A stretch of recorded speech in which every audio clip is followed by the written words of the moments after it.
Hello, I'm Clint Walker, and this is Real Estate Appraiser Secrets. And today, we are going to talk about the importance of getting an appraisal even when your buyer is paying cash for a property. So, first off, yesterday was Christmas Day. So, I hope if you're watching this, you had a nice Christmas if you celebrate that holiday. I took a few days off and now I'm back to work. And over the Christmas break, one of our agents, agents, if you are an agent and you're watching this, you know agents never get a day off. If you are not an agent and you're watching this, I'm here to tell you agents never get a day off. So over what for some people was a Christmas break, but for agents was just more work days, an agent called me because they had just gotten the worst Christmas present that they could ask for, and that was a low appraisal. And this was not just a low appraisal, this was like a $350,000 below the contract price appraisal. So we're talking about a property that's, I don't know, it was like $1.5 million, $1.6 million. So it's a large percentage of the sales price missing from that appraised value that somebody's going to have to come up with. Makes a huge problem. Ruined a lot of people's Christmas. And so the agent called me wanting to know what they can do about this and sort of running this scenario by me to ask for help. And in their particular scenario, I don't know what they're going to be able to do about it because there were some extenuating circumstances, one of which that was sort of the most deflating part for me, because it would have been an area or would have been something that would have lent them a lot of help if it had been done, was these people who are selling the house right now. They had just bought this place like 3 months ago and their circumstances changed. I don't know what they are. Maybe they're getting relocated. But they just bought this place for cash only 3 months ago.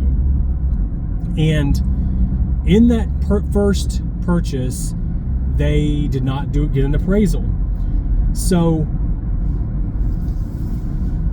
now they're trying to resell this house a very short time after they've bought it, which is always difficult. It's not fun to appraise that situation as an appraiser anyway.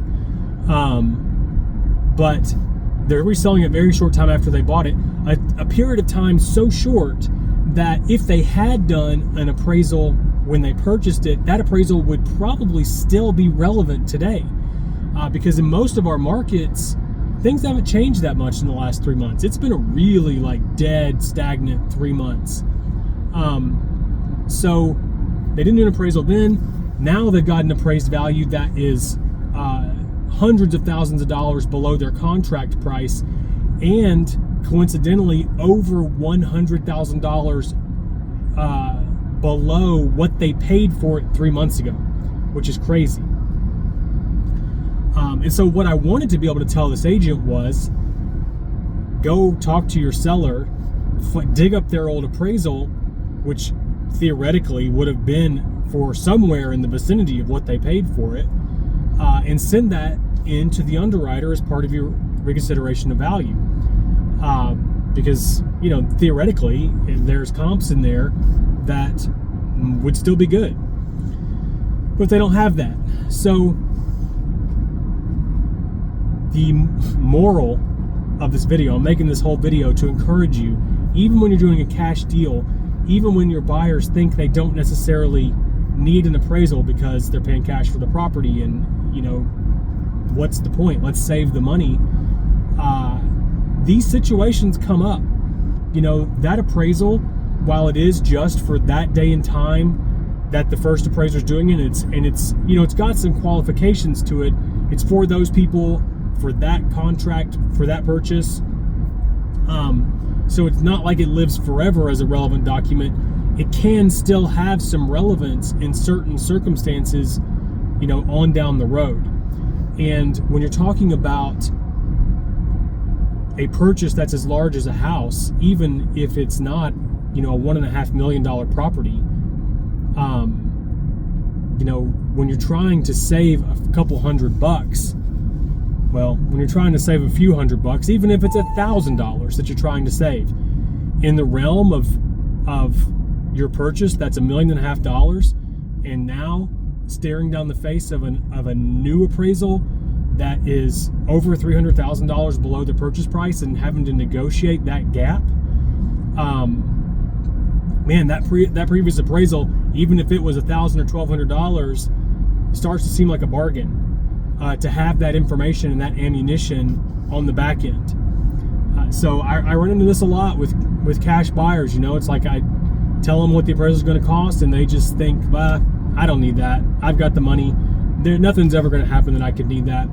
There's a lot of valuable information in that appraisal. You get the measurement of the property. You get relevant comps that theoretically any appraiser would be willing to consider should something like this scenario arise in the near future. I did one last week. It wasn't for cash purchase, but it was the first time the property had resold since it was built, and that property had never been measured.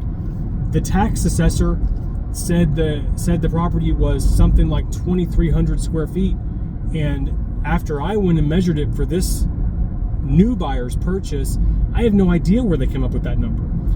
This was a 3-story unit with a basement, so it's 4 total levels, and in total the property was less than 2,000 square feet.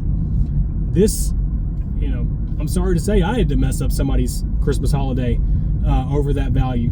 There's a lot more valuable information, a lot more value in your appraisal and in hiring that appraiser to come out and give you an objective opinion and put their eyes on this property as sort of an objective expert buyer. I've heard somebody refer to an appraiser as an expert buyer. There's a lot of value in that assignment and in that that sort of brief relationship than just slapping a number on the report. So I encourage you to avail yourself of that. I was thinking the other day, I'd really like to encourage agents, especially listing agents, to start making a pre-listing appraisal one of the customary expenses that we talk to our sellers about in preparation of putting the house on the market. I was thinking about it in terms of how we talk to our buyers. When a buyer is buying a property, we coach them on the fees that are customary that they're going to incur. One of which is the inspection. We all encourage them to get an inspection, partly to cover us, but partly for their own good. And I don't know if you've priced inspections lately, but they are as much or more than an appraisal. And we just, coach our buyers, regardless of what their financial situation is, that this is going to be part of what they have to spend in this transaction. I think that we would be doing our sellers a favor to talk to them in sort of the same terms about getting a pre-listing appraisal. They get the measurements. They know what they've got, as far as the size goes. They get a handful of relevant comps that you as the listing agent can provide to the next appraiser and it's only going to help you out. It's private. Nobody knows about it but you. So if you don't like the value, throw it away. Or just don't, go. If you think you can get more, go try to get more. You might be right. But if you're not, if it comes out that the appraiser is the one who is right, you've got their comps. You've got good information to help with the next phase of your transaction when the lender's appraiser comes through. So this was just a note to let you know about that recent call I had, and I'm trying to help that person, that agent, with their reconsideration of value, and we might get something accomplished, but it's going to be a battle that will be much more difficult than it would have been if there had been an appraisal done on the front end. So I hope you have a great start to your week. I will probably put up another video before the new year, but if I somehow don't, then I hope you have a great start to your new year. If I can be of service to you, you can find me on appraiserpool.com. for pre-listing appraisals or any private appraisal, professional measurements and consultations. So I hope you have a great week, and thank you so much for watching.